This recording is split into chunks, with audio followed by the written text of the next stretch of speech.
Earthlings of the world unite. Welcome to Still Alive. This is number, well, I don't know, but 127 or something, isn't it? No, that's just how we feel. That's all yeah, we've lost count. We can't count up to more than about 15 now, can we? Hey, so while we're waiting for people to come in, Ronnie, I've got a terrible thing that I did today. I posted off my form for my pension. Oh no! Yeah, it was so weird because I had to put in all my employment in Ireland, which was only a couple of places, but then I had to put all this stuff from England and Wales, and I couldn't remember a lot of it. I mean, it goes back to 1973. My first job was at Foster's Menswear. Would you believe? You probably don't know that. And no, I've heard of it. Yeah, I've heard of that. Yeah, but you didn't know that I didn't know you worked there. No, that's why you're so snazzily dressed all the time, isn't it? From work. It is, yeah. Look at that, yeah. top-notch t-shirt. Yeah. and then I had many years as a projectionist. I went from junior projectionist right through to chief projectionist, and then did weird stuff like working for Fords and British Steel, but then lots of kind of jobs when I was at university and stuff, and so they wanted addresses to go with all these jobs, and I couldn't remember them. So I had to get onto Google Maps and start looking back at all the places I lived. It was so weird because you put the little man down and then you can see the street. Oh yes, yeah. So you can see the the house and everything.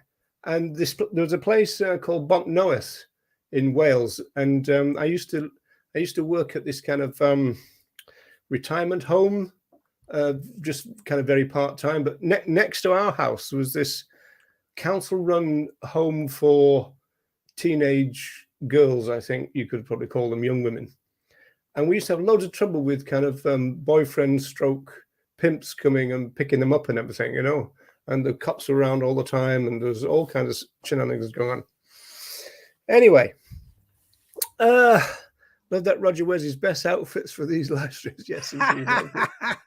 I certainly do. But did you have to declare your time sewing mailbags though? Your employment in the mailbag workshop? No, I missed that bit out. They're kind of $250 a week. That's right. Yeah, you kind of glossed over that. And then when you went on education, you got, it's weird, isn't it? Because a lot of the cons were smokers. Yeah. Even when you went on education, you kind of got 50 pence or something knocked off. You got less on education, so that's why so few of them went on education. Yeah, a lot of them didn't do that for that very reason. The fact that just to get and of course the kitchen, the big thing was to get a job in the kitchen, because that was like really well paid and you got the pick of food and all that. That was the aim of them all, wasn't it? Work in the kitchen. It was. Yeah. Right, let's just run through a few people, and then we'll not run through a few people, run over a few people. So hi, Deb. Deb was first in. Paul Hatterley, hello there. Canadian Vegan Forever is in the house. Ulf is here. Amber, Maz the Gob, one of those interesting names. Race Lever, or if from the States, Race Lever, I suppose. Veganic Graham is in there, and I know a woman in Dublin, lives just down the road, and she's vegan, but her surname is Brannick, so she's got a Twitter account called Veganic Brannick. That's brilliant, isn't it? Yeah, that's brilliant. Vegan Women's. Deb again. That's not your mum, not your milk. Hello there, BC. Right, I think we're just about up to date.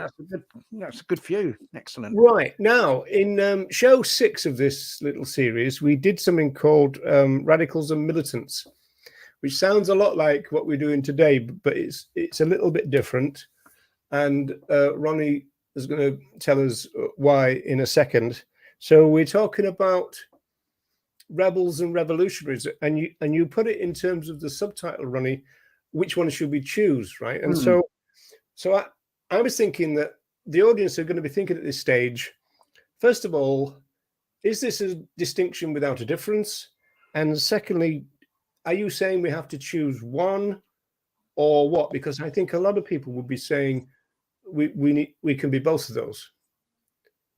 Yeah. Well, I think it kind of can be both, but it's more a question of is what's the one that we kind of need to give the utmost priority to if we're going to achieve animal liberation. And the distinction I make between them is in terms of a rebel, is someone rebelling against the existing system and using tactics with the aim of forcing the existing system. I mean, whether that be companies, existing, commercial companies, or the government itself to make changes. You see, that's what that's how what I'd classify as a rebel, and a kind of example of that is, is a group that uses that name, Animal Rebellion, that a lot of their actions, say the actions they took against the dairy industry last year, and other actions they've taken aimed at pressuring the government to move agriculture to a plant-based system. So it's aimed at pressuring the existing government, pressuring the existing system to make changes or to make concessions. So although they do talk about system change, what they're kind of really doing isn't really aimed at system change. It's aimed at trying to force the existing system to make changes, and that isn't the same as creating system change. Whereas I see revolution as something deeper, as something that has the aim of actually creating system change. And I think in that sense, how we would approach revolution would be in a different way to which we approach rebellion. So you're really consigning rebel to a reformist, aren't you? Well, to someone who it's a rebellion against, isn't it? It's kind of the word against kind of goes with rebel, that they're rebelling against the existing system. It's aimed at kind of taking some sort of action against the existing system. And that is, it's kind of reformist in the way that you want the existing system to do stuff, to make changes, and the campaigners are exerting pressure on the existing system rather than operating at a deeper level where they would be trying to change the system itself. Yeah. Well, when I was thinking about this session, it reminded me of my old criminology days. When I was a lad, and I showed you this before, Ronnie. This is the kind of Robert Merton typology. Now it's interesting here because you would make a change here, because this is a really kind of famous idea. This goes back to the 1950s, though. So you've got the column on the left is the goals of society, and then the next column is the means of society. And then depending on where you fit in relation to those two concepts is what you are. And so if you're somebody who agrees with the goals of society and also the means of society, you're a conformist. And then if you reject the goals, but you agree with the means, work hard and this kind of stuff, then you're a ritualist. And then an innovator is somebody who breaks the means part of it. They agree with the goals, get rich, for example, but they break the means thing, which is work hard. And so they say, and a suggestion here is that drug dealers, etc., would like that. Then you've got the complete retreatists, which are kind of minus on this little chart. So they reject the goals and reject the means. And then the one that's interesting and relevant, finally got to it is what they call rebellion here. And that's got a minus and a plus. So basically what it means is that when you're a rebel, then you're against the goals of the existing society and you're against the means of the existing society, just like the retreatists. But if you bring about a revolution, you then become the new conformists. And so then you'll be for the goals and for the means. So we would think that we were talking about the vegan thing, but you would change rebellion to revolution, would you? Or I'd have revolution as another one that was kind of even deeper, because what I'd say, you see, yes, you know, the people that are exerting pressure on the existing system, you know, on the existing governments and on companies, you know, would like to see a totally different system, and would, you know, would like to see society operating totally differently. But the way they're trying to do that, it's how they try to do that really that I'm talking about. That, you know, the way of the tactics of that, with rebels, I would say, is to putting pressure on the existing system. In other words, like pressure campaigns. Whereas with the revolution, you're going deeper, and you're actually trying to actually change that system through a different means that I feel is more likely to work in terms of changing that system. But are you saying things like getting involved in politics? Well, you see, you see, because the problem is that with the kind of campaigns of rebellion, and I mean, you know, the ALF is a prime example, I think, of a campaign of rebellion, wasn't it? You know, the direct action we took, and you know, we've had this, you know, really throughout the history of the, you know, of the animal rights movement, where, you know, through protests, through direct action, where the aim is to force change from the existing government, really, isn't it? Primarily, you know, okay, force companies to change. You know, there's been campaigns, obviously a lot of campaigns aimed at companies, trying to force them to change or force them out of business. And then, you know, campaigns aimed at the government as well. And in a sense, the kind of two come together, because, of course, what we've seen happen is the government come to the defense of companies. For instance, a prime example of that is a shack campaign, you know, to close Huntingdon Life Sciences, the you know, the contract animal testing laboratory, where the government came, that laboratory would have closed, but the government came to its aid and propped it up, and it survived, and the, you know, the campaign came to an end with a lot of people put in prison. So let me see if I've got you so far. You're suggesting then that the rebels, in a way, are more militant than the revolutionaries, because the revolutionaries want to overthrow society, but they might be using conventional ways, like getting involved in politics and doing it that way. Yeah.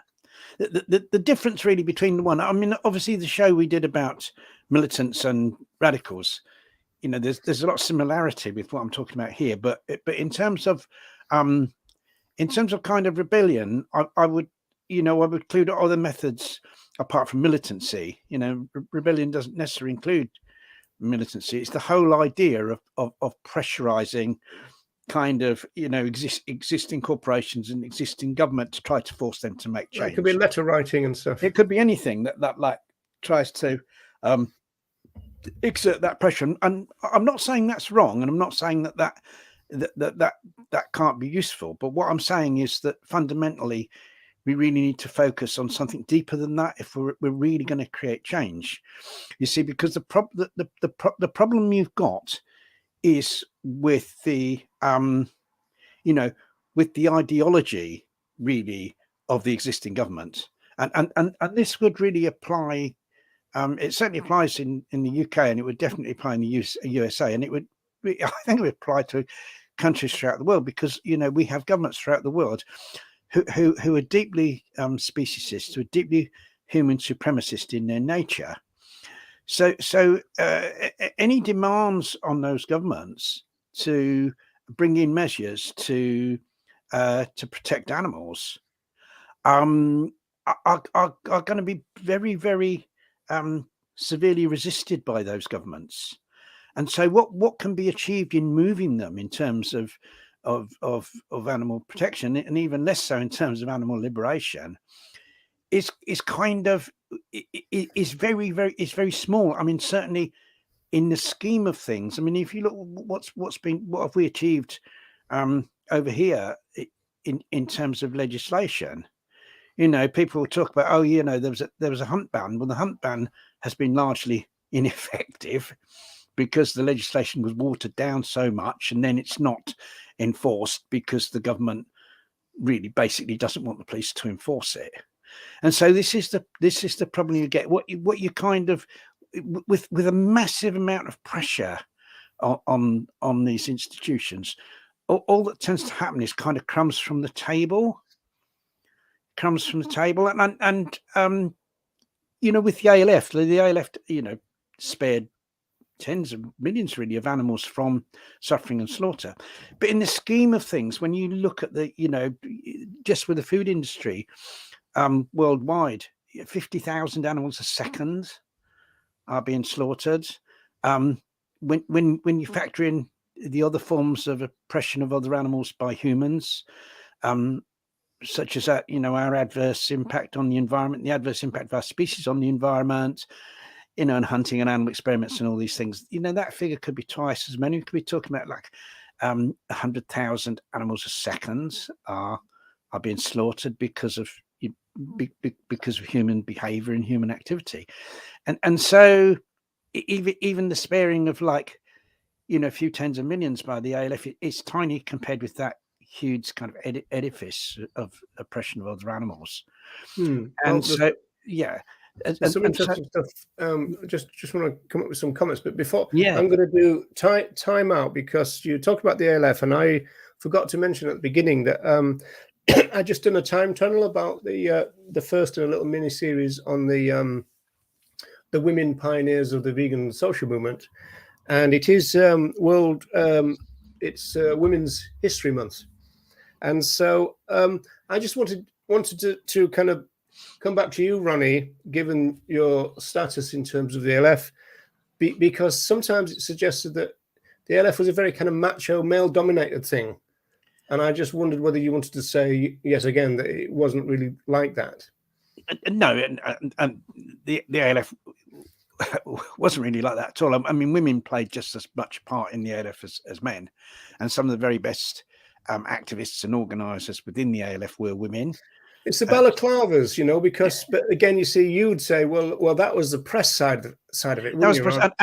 And to be quite honest, quite a few of the photos of ALF activists in balaclavas with rescued animals, those activists in those photographs are actually women, they're not men, including some of the most famous balaclavas ones. Just the same as men, you know. So the balaclavas doesn't necessarily mean that behind that balaclava it's a man. Very often it was a woman. And two of the founders of the ALF have obviously talked about founders of the Band of Mercy, because the Band of Mercy later became the ALF. Two of them were women. They were never caught. Of the four men and two men. Of the four men, three of them. Not like the silly old guys who got caught. Well, out of the four men, three of them were caught, and well, two served prison sentence, and one received a suspended sentence. You see, so perhaps the women were clever and didn't get caught. But there were some brilliant women activists and brilliant, you know, women organisers within the ALF. So it wasn't at all male dominated. It was I would say it's kind of even, really. Okay, well, I just wanted to. We were supposed to do that at the beginning, and I completely forgot. I got it written down right in front of me. I know it's age, Roger. Same with me. Yeah. Well, I'm almost a pensioner. So this is I think you probably agree with this. Rebels versus revolutionaries differ based on goals, methods, and degree of change they seek to achieve. And so that's really what you've been saying, Ronnie, right? Yeah, I mean, you know, I think people who kind of, you know, the rebels, you know, would like, I'm sure would like to see to achieve the same degree of change. It's just that to achieve that same degree, that degree of change that we want, you know, is that done by, you know, pressure, you know, putting pressure on the existing governments, or is that done by, you know, using methods that will actually change the very nature of that government? And that's, to me, that's the difference. And to me, that you know, as I said, the problem is at the moment is that kind of that all campaigns that want to make a big change in terms of the liberation of other animals will in the end come up against, you know, will, you know, crash up against the rocks of the state. And, you know, we've seen this in the past with the ALF, that as soon as the ALF, you know, began to become successful, and places were being forced out of business. You know, we were costing, you know, various industries, you know, like the vivisection industry, the fur trade, etc. Billions of pounds probably in damage, in losses. You know, when it kind of started to really have a big effect, that's when, you know, that's when the state came in with all sorts of measures to, you know, to crush the ALF.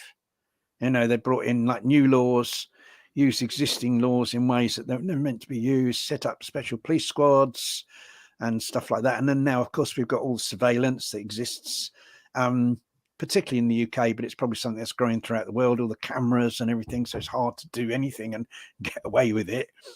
You know, there's kind of all that got brought in.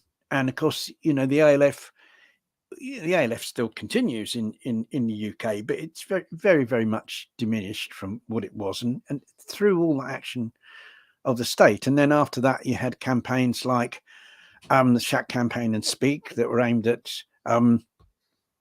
closing, you know, particular laboratories or preventing animal experimentation at particular laboratories. And once again, we saw the same thing. The state come in and crush those campaigns, activists sentenced to very long terms of imprisonment. And this is the problem, that although even when these actions are actually primarily aimed at companies, because those actions weren't aimed. I mean, the Speak campaign was aimed at Oxford University, and the Shack campaign was aimed at Huntington Life Sciences, to just talk about those two. Even though they weren't aimed at the government, they were aimed at institutions. The government came in defence of those institutions, and the power of the state was used to crush the campaigns and to imprison the activists. And this is the problem. At the end of the day, if you're seeking to bring about a significant change in terms of animal liberation, you would always come up against the government, and you'd always come up against the ideology of the existing government. And if that government has a speciesist ideology, which they all do, and a human supremacist in their viewpoint, they will always move to crush any movement for animal liberation when as soon as it looks like that it's going to make perhaps more than only really minor gains. And that's the problem.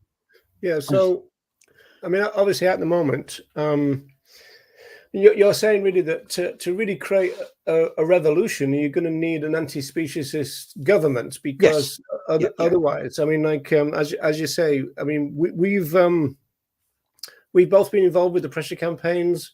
We see the value where it's at and this kind of stuff, but we also see the limitations of it. So the idea of pressure campaigns becoming back into the movement in a big way wouldn't necessarily do much for other animals, and certainly it would probably lead to people being imprisoned for the reasons that you've given. Yes. Whereas the change in government is going to come from vegan education. Yes, absolutely, because vegan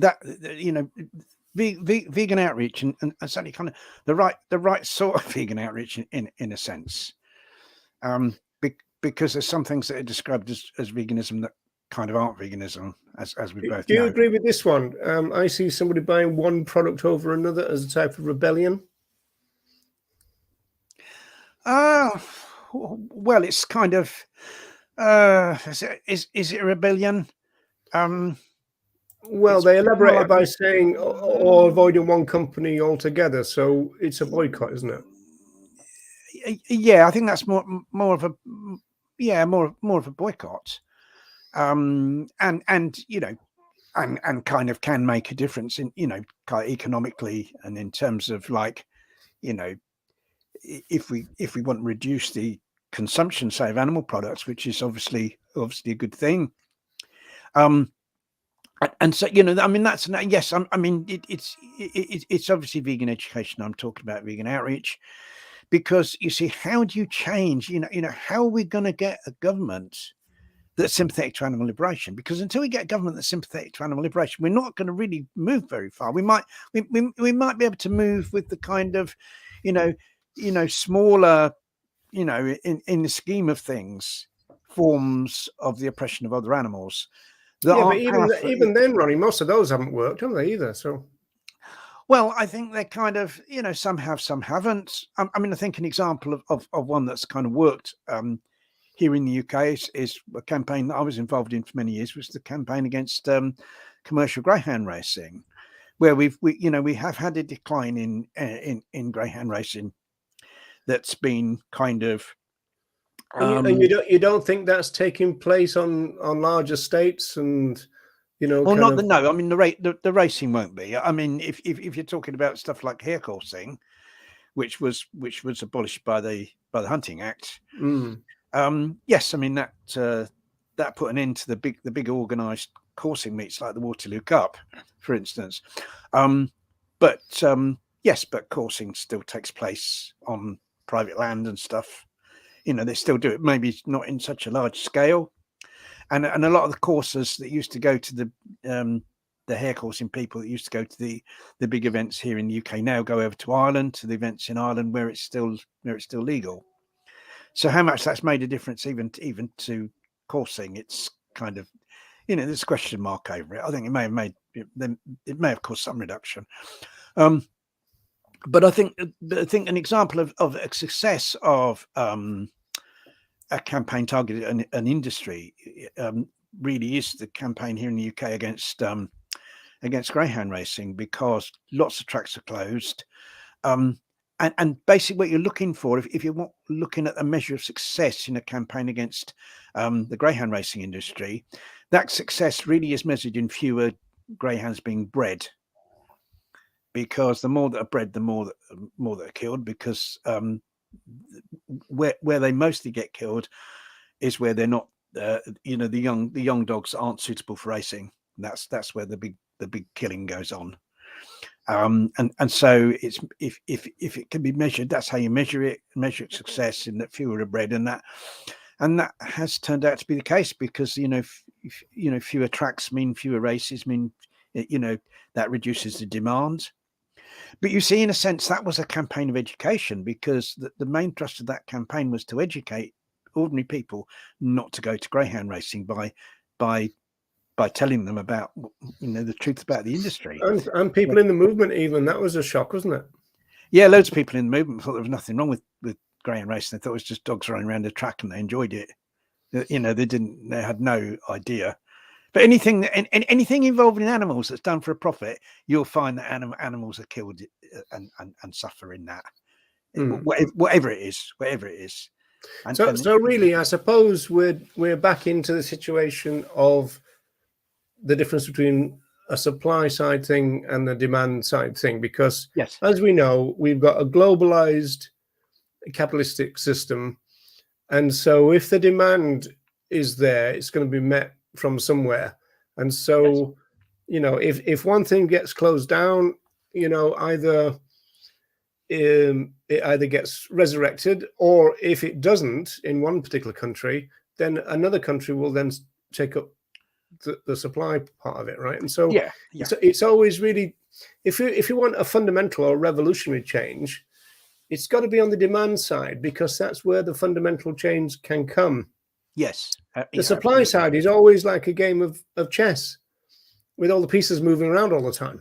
Yeah, you move the problem around. I mean, say, give an example of a campaign that's, you know, a big one over here at the moment, which is the campaign to close MBR Acres, which is the beagle breeding facility in Cambridgeshire, where there's been a lot of publicity about that, you know, the camp being set up outside and and direct action being taken and stuff like that. And yeah, I'm in solidarity with those people, and I think they've kind of, you know, have cast a light on that and created awareness. But I think the difficulty is to say they did succeed in closing that place, and you know, the beagles were allowed out and found good homes and all that kind of thing.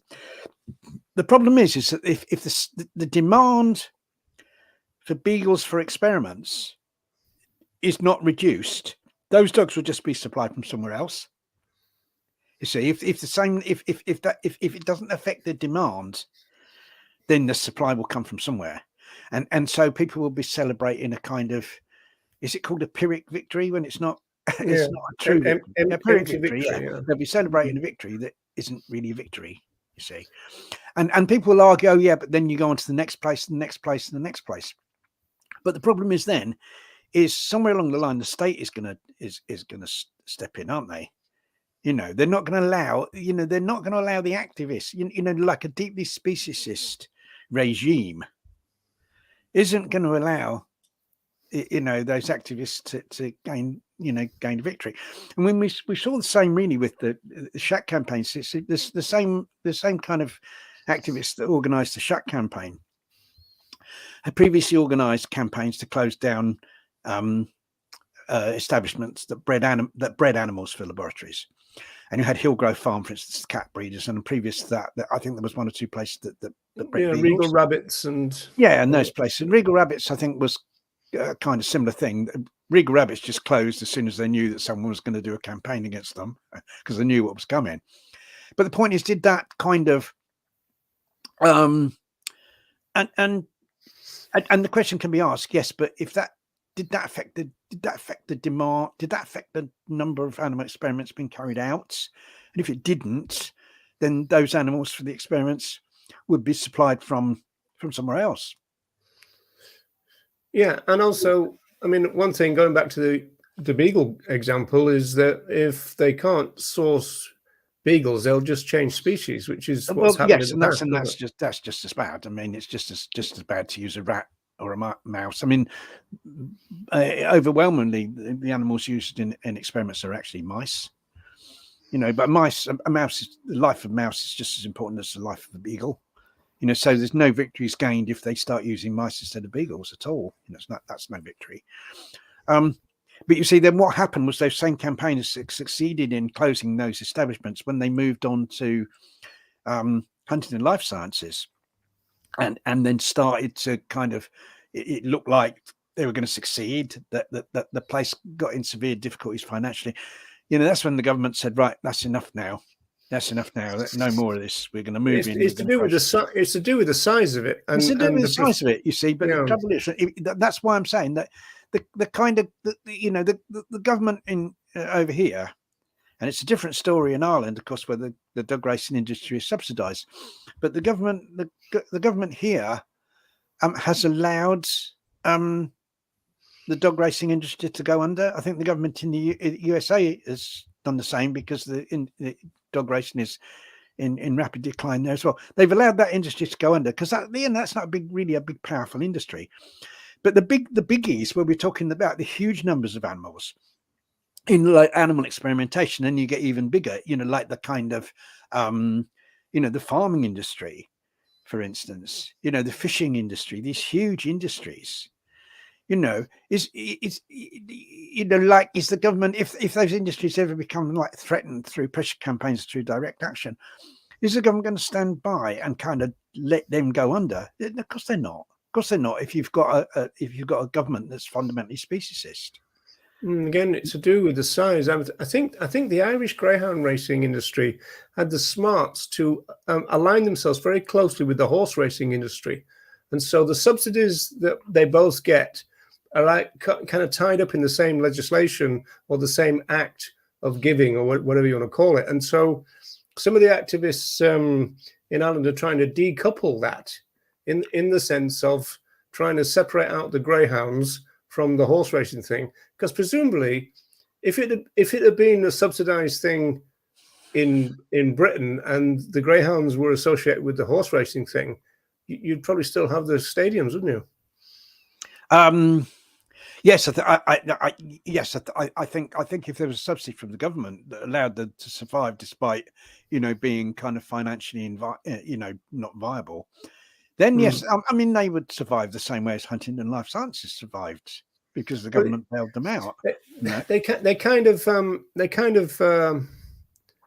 changed the name, don't they? I mean, all the laboratories around Britain have changed their name 3 times, as far as I know. I mean, I helped start a campaign against the laboratory in Harrogate in Yorkshire, and that was called Hazelton. Then it became Covance. and now I think it's part of the Lab Corps. It's Lab Corps now, or Lab Corps, as it's called more accurately. Yes. Yeah. So Lab, I think that's What Lab Corps. what about this though, Ronnie, from Deb? Surely we can do a two-pronged thing. We can hit them on the supply side and the demand side. Yeah, I'm not. Yeah, I think we can, but you see, unless you know, like I'm always saying, that a really important word is the word unless. Unless we have like a fundamental system change, unless we have a change in the kind of like nature of government, right? Then the pressure campaigns are always going to come up against a brick wall inevitably as soon as they start. You know, it looks like they're going to achieve big change, right? And so, yeah, I'm not against. I'm kind of not against the pressure campaigns, but I'm saying that unless there's a large amount of vegan education, which changes the mindset of people, and therefore changes people as voters, changes the way that people vote, and also the fact that the more vegans we create, the more vegan politicians there will be, because some of those vegans will want to be politicians, right? And those vegan politicians will have more people to vote for them. And so eventually we change the nature of government. We have more vegans, you know, elected to government, and in the end we have enough people in government who believe in animal liberation, who actually won't be in favor of crushing the pressure campaigns, will actually agree with what the pressure campaigns want, and will bring in the required legislation, you know, to liberate animals. But it's unless we have a really large amount of vegan outreach, we're not going to achieve very much. But you can tie them together, though. I think you said in the past. So if vegan education is embedded into a pressure campaign, for example, if vegan education was a major part of the Beagle campaign now, then that would be a significant improvement, because it would swing it from just being pressure to being pressure and education. Yes, and this is what I'd like to see all pressure campaigns do. This is what I'd like to see all single issue campaigns do, to include a really large vegan element in those campaigns. Because quite often there's a movement problem, Ronnie, here. As soon as we say that, you're into that problem of, but you can't make the Beagle thing a vegan campaign, because a lot of people there are not vegans and they leave. Well, I think what we've really seen with say, for instance, Camp Beagle is Camp Beagle has actually succeeded in veganizing a lot of people, where people have gone along there. There's just, you know, people that have got beagles that are, you know, angry that beagles are used in experiments, and they've gone along to support the campaign, rub shoulders with vegans, and then become vegan. All right. That's individuals. If it was the case, because as far as I know, from what I've seen, there's not a lot of kind of very vegan focus to that campaign. So if in terms of claims making and things that they say to the press and all that, well, the fundamentals is vegan, blah, blah, blah, would they still stay then, or would there become tension within the camp? Well, I think what you've got to do, I mean, you can, on these campaigns, you kind of you lead with what you're campaigning against, but then you go on to talk about this isn't the only way that animals are oppressed. They're oppressed in all sorts of other ways, and that you know, the overall solution is for people to become vegan and to reject human supremacism. You know, that doesn't have to be what the campaign leads with, you know, because what will attract people to kind of to look at that campaign, so to speak, would be the issue that they're campaigning against, like the Beagles, for instance. But then, you know, then you go on to talk about veganism as part of what you say.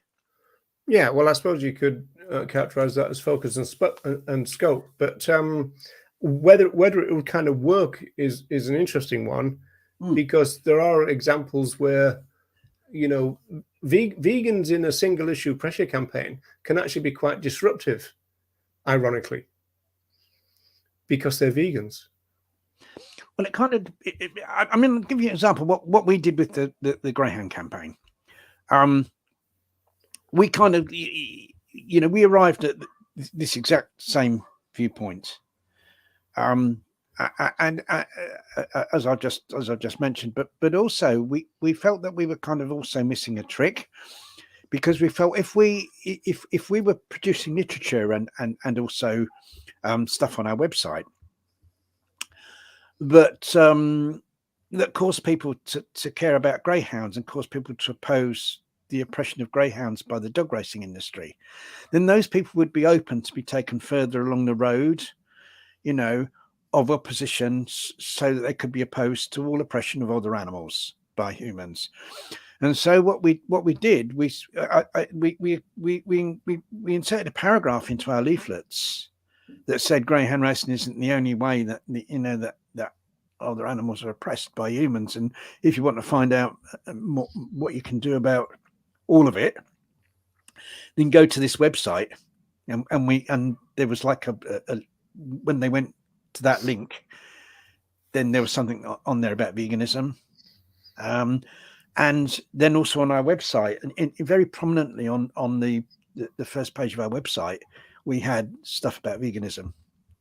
So that's kind of how we dealt with that. And I think you didn't get any opposition to that. No, we didn't. No, because the Irish situation was a little bit different in the sense that they tried to have a vegan picnic to mark, I think, 2 years outside of the biggest greyhound stadium in Ireland, and all the non-vegans kind of kicked off about it, and the worst case there was the vegetarians were worse than the flesh consumers.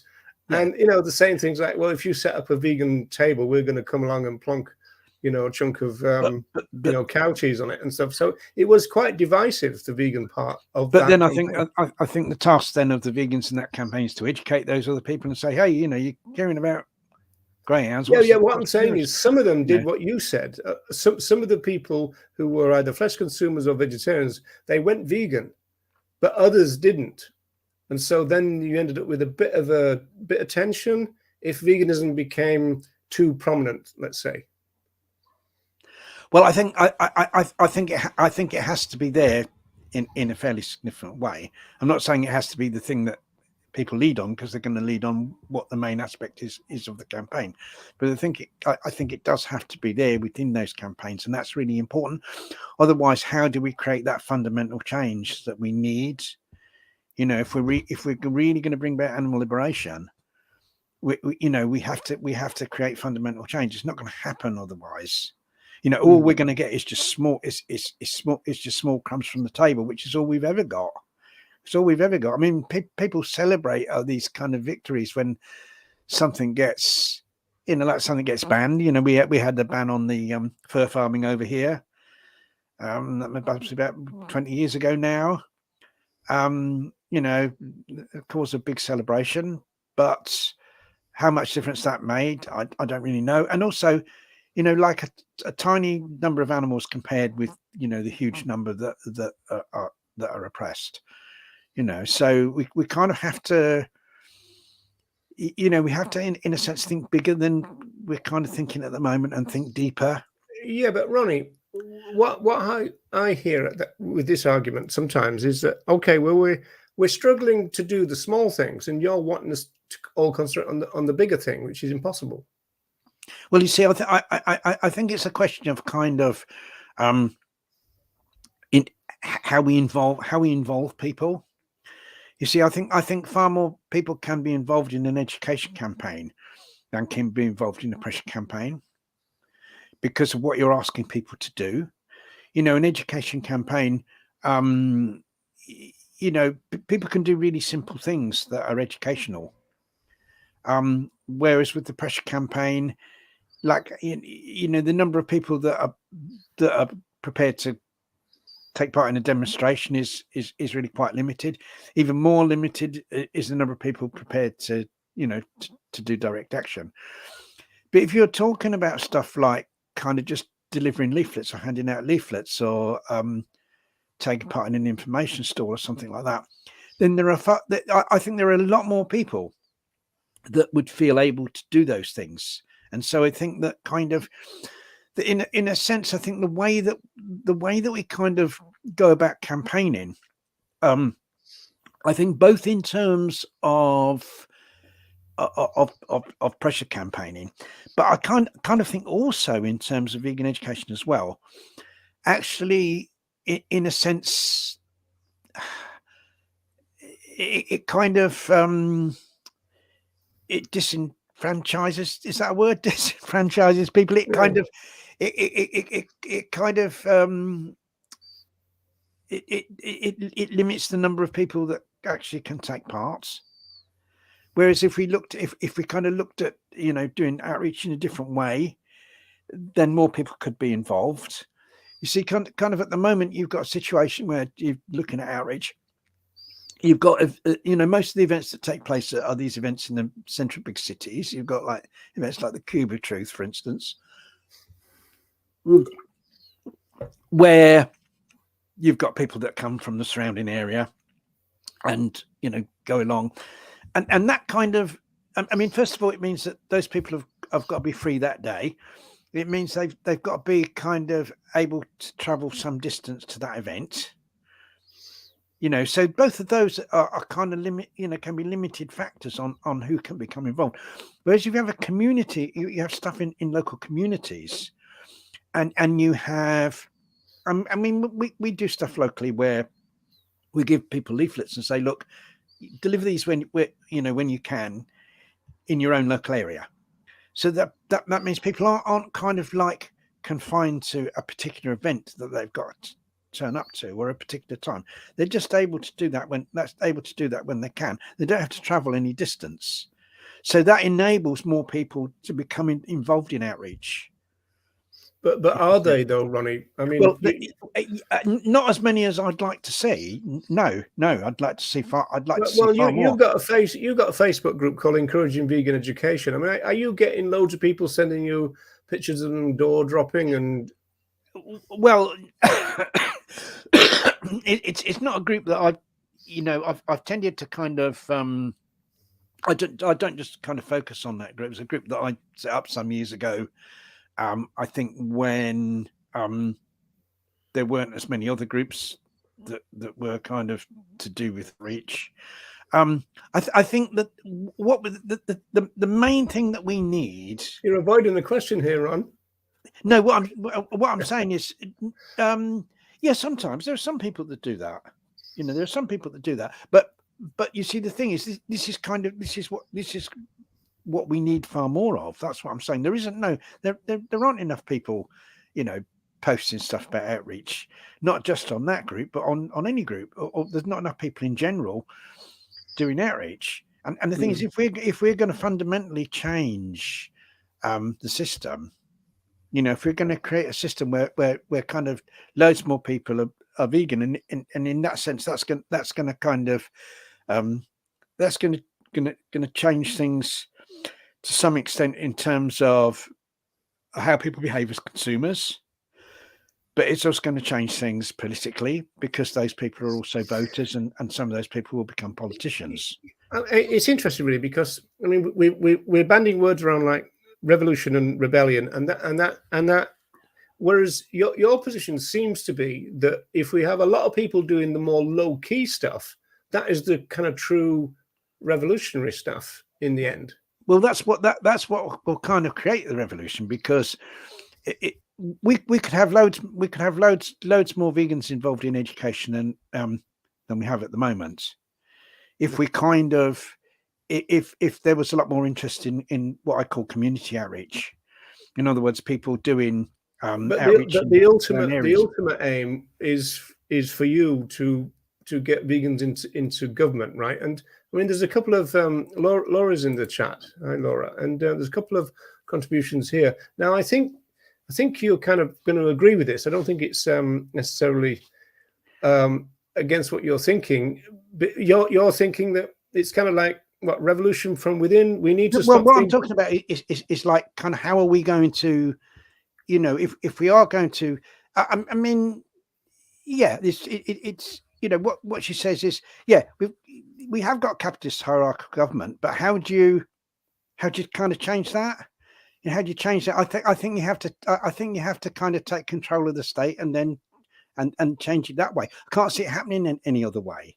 Are we really going to have like a kind of revolution where people are on the streets and then they, you know, they change things that way? No, I can't see that happening. I can't see that happening at all. I just think that's just unrealistic. And I think the only realistic way that we're going to create change is that we need to take control of the state and then kind of dismantle it or decentralize it. That's the only realistic way I can see it happening, to be quite honest. You know, I can't. It's just I can't see it happening any other way. This one here is I think Laura's talking about politicians here. They're operating within the system and they're subject to economic and political pressures, which of course, what you're saying is that those economic and political pressures will diminish. Well, I think the more we have vegan education, right? That's what you're saying. Yes, I think they will, but I think also you depending on the nature of a government, you know, there will be more or less kind of prepared to kind of to be moved by that pressure. You see, like give you an example of, you know, why were the harsh laws brought in against anti-vivisection campaigners, you know, by the government? I mean, it doesn't necessarily have to be a Conservative government. This is a Labour government. It wasn't Tony Blair, but they're still, you know, neoliberals. There's still a right-wing government, even though they, you know, that they were a Labour government. But you see, the reason why they went along with the corporations that wanted the activists to be stopped because of the nature of those politicians.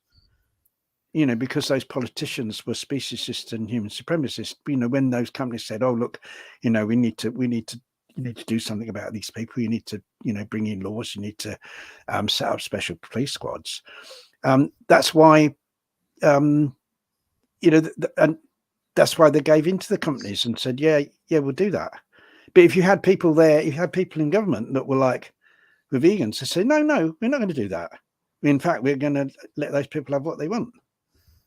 Do you see what I mean? You know, like it's up to at the end of the day. You see, I think we mustn't be afraid of power. You see, you know, there's this thing. Power corrupts people. You see, I think it's the other way around. I think people corrupt power. I think people corrupt power. And what has happened? What the reason for that is what happens is we've got people seeking power who are nasty, horrible, evil, mad bastards. You know what I mean? And they're allowed to succeed in that because none of the decent people are seeking power because we think there's something dirty about having power, and so we don't want it. And then of course, you know, really, you know, the ones that are selfish and greedy and the capitalists go, "Really, that's great. We've got the road clear now. We've got no opposition in our, you know, in our efforts to gain power." Because none of the decent people are seeking to have power, you know, and that's what I mean by people corrupting power. You know, we need decent people saying, "Yeah, I want to have power, so that I can do good things with that," you know, and so we mustn't be afraid of because we need to be in control. You know, like, you know, people that believe in animal liberation, we need to be the people in control. We need to be the people that call the shots, because if we're not, it'll be the other ones. It'll be the ones that want to oppress animals. And there isn't really a third way to that, because I can't really see how it can be done any other way. I think, yeah, we have to operate within the existing system and use that to get ourselves into a position of where we're in charge. And the only way we're going to do that is to greatly increase the number of vegans. Do you think we have to be openly anti-capitalist, Ronnie? Well, I think yes. I think as animal liberationists, we have to be. I mean, somebody mentioned something about people's assemblies. I mean, the thing is that kind of, yeah. But you see, in the people's assembly, you see, the thing is, like, once again, that depends on the nature of people. If you've got people in the people's assembly, and most of the people, because this is the ordinary public, and most of the people in the people's assembly are speciesist, as they would be at the moment, then how far are you going to get with even a People's Assembly, deciding on measures to protect other animals? So once again, even if that, you're back to educating ordinary people. And the thing is, how are you going to get all these People's Assemblies unless you've got a government that agrees to that and kind of wants that? In other words, that goes back to the idea, we've got to take control, and then we decentralize, and then we say, right, we're in control of this model that we don't like, so we're going to change the model. And I think that's the only way to do it, realistically. I mean, it's difficult. None of it's easy. Even that's not easy. But I think that's, there is no other possibility of doing it apart from that. We should take over Peter and then disband it. That's well, I mean, yeah, I mean, it kind of has been done. I mean, it was done with the RSPCA. Well, that was kind of what the BOAV was when it was radical in inverted commas for a bit, wasn't it? Well, yes, it was people taking over an existing organisation and like massively improving it. But obviously, this is on a like much bigger scale, and that's the only way I can kind of see it really happening. I can't kind of see, because you see, any attempts to kind of do it outside of government will be crushed by the government. If you've got a government that's against those things, that's the problem, and so you have to change the nature of the government if any of these things are going to flourish. It's an interesting conundrum for me, and in fact, I mean, we were going to put this up, but we probably won't now. But this is the kind of idea of veganism being the great refusal. But your situation or your kind of thesis here is almost that we need to be very radical and revolutionary, like this is talking about. At the same time, transform all this radical and revolutionary stuff into a conventional political campaign, at least at first, or something. Yeah, right? we have to be pragmatic. You see, we have to be pragmatic. I mean, you've got that situation now. Like it's a painful word for me, pragmatic. But go on. Well, let's take like the current. When we have the general election in this country, because we have a first past the post political system, that you kind of in other words, you're kind of forced to realistically, in order to get the best outcome, you're kind of really forced to vote against the party you dislike the most, rather than voting for the one you really prefer, because otherwise you're gonna kind of split the vote, and then like the existing, we'll get another 5 years of our existing government. So that is a way of being pragmatic. That kind of method of tactical voting is a way that I very much believe in. Well, this is interesting though, Ronnie, because this is Laura again, almost like saying, the system's not going to allow you to do that, because it's kind of people. Yes, I mean, how many people who've got a kind of revolutionary edge to them, whether Corbyn or Cook, maybe even in Britain, and people like Dennis Skinner, those kind of characters, right? Tony Benn, they don't get anywhere in the system because of the system, do they? Well, but you see, the thing is, they don't get anywhere. I mean, Jeremy Corbyn came very close to being elected as as Prime Minister. It's only because Labour wouldn't do a deal with other parties. Somebody else in Labour would have shot him if he was. Well, we don't know. But you see, the thing is, when people talk about you have to change the system, how would you change the system? By what means do we do that? By what means do we do that? If you kind of don't do it through kind of by seizing control of the state and then dismantling, if you don't do it by that way, what other way realistically is there of doing it? And I can't see it. I can't really see another way of doing that. Well, okay, so rather than tackling this huge problem, people would say, well, don't try and change the system, try and veganize the existing system, won't they? Well, I mean, but basically what you're trying to do is you're trying to gain control of the existing system, then change it, because that's the only way you can really do it. I can't see any other way, because I think the problem you come up against with all kind of sort of revolutionary ideas is the nature of ordinary people. You know, the huge apathetic nature of ordinary people, and this is, you know, we come across this difficulty in our own movement through trying to get people to do the simplest of things. So you've got to think of how can we gain control and do what we want through people doing the kind of minimum. And if it's just through people, they just go down down the polling station or whatever, and they just mark a cross against someone, then if that's all we can persuade people to do, but they do that against the right person, or probably the left person or the vegan person, right?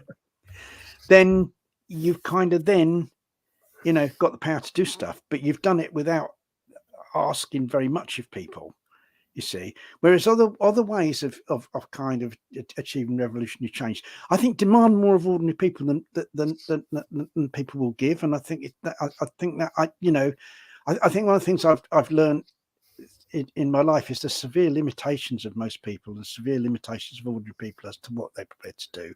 And I think we've got to be realistic about that. Well, BC said we need artificial intelligence to solve the problem, and that humans are not smart enough. And I mean, I think,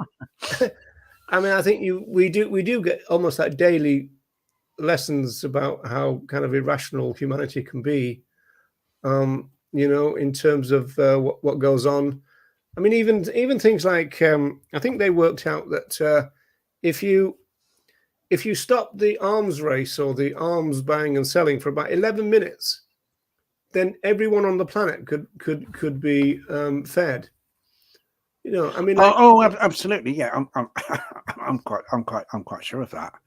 I'm quite sure of that. I mean, human priorities seem to be so weird. Well, I mean, yeah, I mean, we're like, it's, you know, we obviously, with the exception of some people, we're a lunatic species. I mean, people have always fought. They've always wanted to fight and kill each other, and it's just that the means of killing each other has become more and more sophisticated, doesn't it? You know, yeah.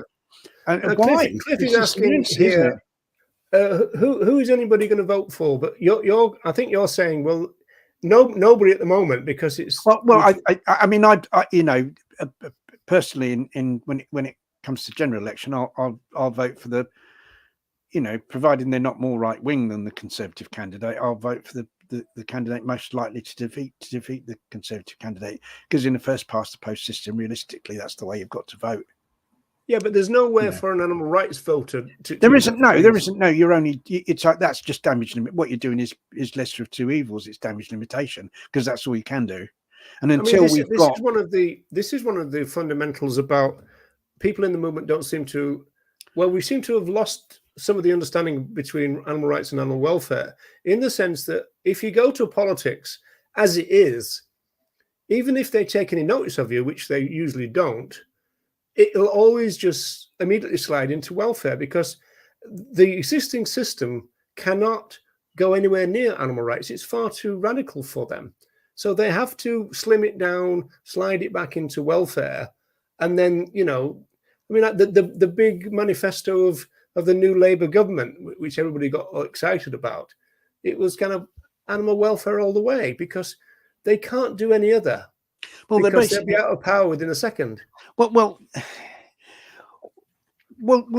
and also because I think a lot of them kind of don't believe in it anyway. I think, you know, that you know, animal welfare can easily be accommodated within a like human supremacist worldview, can't it? Whereas like animal rights can't, and animal liberation can't either. You know, I think this you know, that's the problem, and so this is why we have to educate a lot more people to become vegan. So we have a lot more vegan politicians whose priority will be animal liberation, and we'll go into Parliament with that priority, and so that eventually we can get legislation passed to properly protect animals, you know, in all sorts of ways. And I think that's kind of the only way that we can do it, and that's the only way we can create like really big change. Otherwise, all we're going to get is like tiny crumbs from the table, which is all we ever have had. Yeah, I mean, well, you know, the system is good at doing that. Just you know, certainly throwing the crumbs at the middle class, who then uses an agent to control the working class, generally speaking. But the thing is, people aren't going to rise up. All this idea, you know, you get these like Socialist Workers' Party saying, "Oh, no, they've been talking about a national strike since, you know, since like I was a teenager, or whatever. Like, we need a national strike to bring down the government and like create revolution and that." But kind of, you know, what you've seen, you know, in countries where there's been a thing on the streets that's kind of changed the government, is the government that comes in when everything settles. The government that comes in isn't very much better than the one that got thrown out. Not in any meaningful way. Because the fundamental values of that society haven't changed, you see. And so if you want to change fundamental values, we have to educate a large number of people to become vegan. And that's the only way you do it. Yeah, do you want to just address this again from Cliff? I think that Ronnie would say that it's not a question of trying to get into he's talking about revolutionizing what is, rather than just getting into it. No, I'm not talking about welfarism. What I'm talking about is if we had a government in this country that was comprised of vegans who believed in animal liberation, then the laws that those people would pass would be abolitionist laws. They wouldn't be welfarist laws. They'd be abolitionist laws. And the reason you get welfarist laws is because we haven't got enough people in Parliament who believe. Yeah, but all of that, right, Ronnie, is pie in the sky until we have enough cultural change to bring all that around. Yes, you have to create the cultural change first, and the way to create cultural change is through vegan education. Is this a commentary on your position? Did you say anything about hierarchy? No, I didn't. No, I'm not talking about naturally hierarchical. I mean, I think I'm talking about naturally small-minded, really. That they're kind of to motivate people to do very much outside of their own small personal interests is incredibly difficult. And in order to, like, if you're going to somehow sort of overthrow the existing system and like replace it by something that is kind of much better, you know, that demands, you know, the active involvement of a large number of ordinary people, and I can't really see that happening. And it kind of, you know, we've never really had that, and so I'm just trying to be realistic about what path we take to change. It's kind of a different, you know, like this kind of, you know, what we want to see at the end of the day. You know, say if you look at anarchists and socialists, or certainly some socialists, it's probably a similar type of society. It you know, would be a non-hierarchical kind of decentralist type society, you know. But the difference between those groups is how we reach that. You know, where the anarchists believe, you know, we're just kind of we'll create this alternative and sort of move to the alternative. You see, whereas you know, whereas like some socialists, or what I probably consider as like true socialists, say no, what you have to do is take control of the existing system and then dismantle it. And I think that second approach is much more realistic. Still a big ask, I'm sure. It's a big ask, but it's a question of like which is kind of like most kind of likely to happen. No one is standing on animal rights. We have no one to vote for. Well, the thing, yeah, no, I mean, no one is standing on animal rights, and we do have no one to vote for in that sense. So what you do is damage limitation. You vote for the one, the least harmful option, because but I mean, you know, Cliff, right, specializes in on the street vegan education. So yes, the idea here would be, if you're successful in creating a lot of vegans in society, then some of those vegans will want to go into politics. Yeah, exactly. And then the other vegans that you've created as well will then want to vote for those vegans.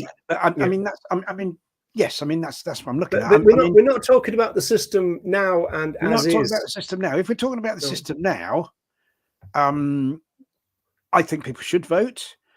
I think people should vote, even though, because it's better to get the lesser of two evils than the worst of two evils. You know, that's why I think people should vote now. But that's not with any illusions. But, you know, obviously what we want in the long run is to have an administration that's pro animal liberation, and the only way of doing that is, like, you know, is doing what Cliff's doing by creating more vegans. Yeah, well, I've always said, in terms of people who are a little bit wary of vegan education and they think it's a long way in the distance and it's a little bit utopian and this kind of stuff, is the fact that I always ask, do you think there are more ethical vegans out there? And everybody always says yes. And I say, well, until we exhaust that pool, if you like, we've got to go and find them, because that's really the best hope for other animals. Because if we don't do that, then we'll be condemned to doing single issues and welfare. If we can't change, or if we can't damage or bring down cultural speciesism, really the other animals are lost to us, because all we can do then is tinker at the edges. If we're not able to affect the fundamentals, then all we've got is just messing around. And I don't want to do that. No, I don't want to do it either. And you know, I want to, you know, we can win. It's not an easy battle to fight, or a war to fight, or whatever. But I think we can win. And you know, we shouldn't kind of surrender already by thinking that we can't, and all we can go for is a few crumbs off the table. There is a way that there is a kind of blueprint or greenprint, really, I think, for how we can do it. And that is through this idea of, like, you know, widespread vegan education. But like within that, as I always say, that there's kind of, how do we, you know, what's the practicalities of actually bringing that about? How do we educate as many people as possible to go vegan? And that means we need vegan education everywhere, not just in the center of big cities, as most of it happens at the moment, but, as I always say, you know, in the suburbs, cities, in towns, in villages. And in order to do that, there have to be vegans in those areas that will do it.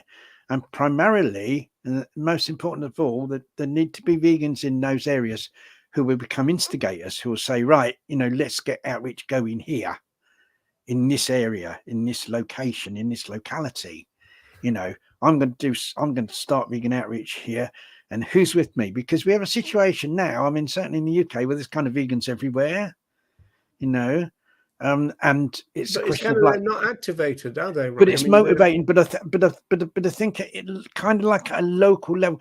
I mean, like locally in our vegan group, we've got, you know, yeah, we've only got, like, it's only a small percentage of the number of people that are, like, in the Facebook group that actually do stuff. And of course that, you know, that kind of does annoy me, that, like, it is so small. But nevertheless, you know, those people aren't people that would go in a big city and do stuff. They're people that are able to do that action because it is in the local area, you see. So, and without someone instigating that, those people wouldn't be active, you see. And if we had that everywhere, you know, somebody who was prepared to be an instigator of outreach, you know, in all these different localities, we'd have a hell of a lot more of it going on. Yeah, we're instigator-free zones at the moment in some places, I think. In loads of places.